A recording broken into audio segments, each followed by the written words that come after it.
пълно съдействие на евентуално ново разследване. Абсолютно. Ще предоставим институционално съдействие на Международната комисия на Косово.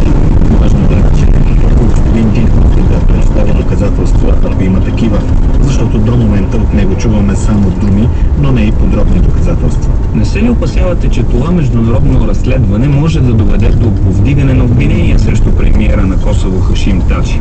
И ако стане така, той ще се яви ли пред Международния съд в Хага?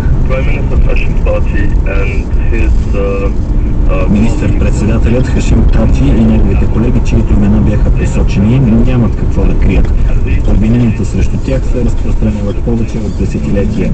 Източникът винаги е бил в Белград, в кръговете на сръбското разузнаване и тяхната жълта преса.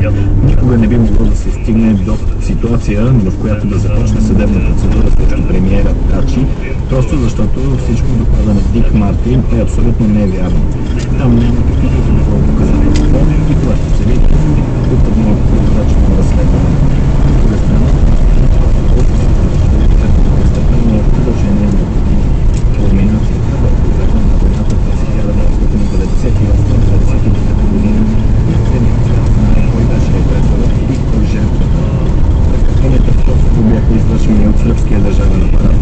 Заради тях сръбските лидери по това време заслужено бяха осъдени в Международния трибунал и сега държат в затвора в Хага. Щом сте убедени, че докладът не съдържа истини, как тогава представители на толкова много държави в Съвета на Европа го подкрепиха с резолюция? Това са парламентаристи от различни политически партии в страните членки на Съвета на Европа. Те сами решават какво да подкрепят и какво не.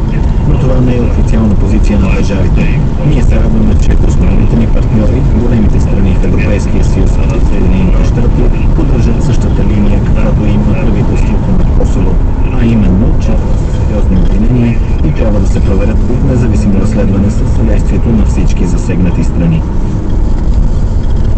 Това беше говорителят на косовското правителство Мевлют Крстичи, който допълни, че Прищина има подкрепата на Съединените щати и европейските страни. Само, че на официалната интернет страница както на външния министър на Европейския съюз Катрин Аштън, така и на комисаря по разширяването на щатите Гюлер, в момента намерихме изявление по случая. Официалната позиция на българското правителство обаче е, че страната ни подкрепя искането за международно разследване на данните, подадено с Съвета на Европа. Това каза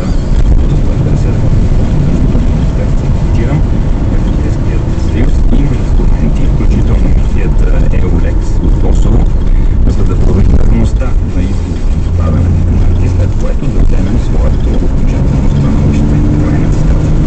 Сега в студиото е депутатът от ГЕРБ, госпожа Жена Богданова, ръководи българската делегация в парламентарната асамблея на Съвета на Европа и която участва в гласуването на резолюцията за Косово. Здравейте!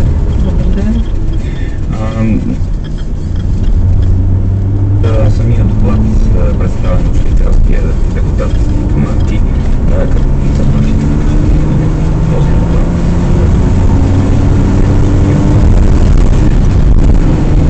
Хашим Тачи, премиер на сега суверенната държава Косово, участва в законното търговия с органи, които по насилствен начин са били важни от пленници.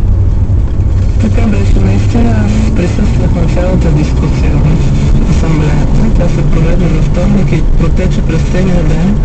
От 10 сутринта резолюцията беше гласувана в 5 часа след обяд, разбира се с почивка в следобедното време 1 час.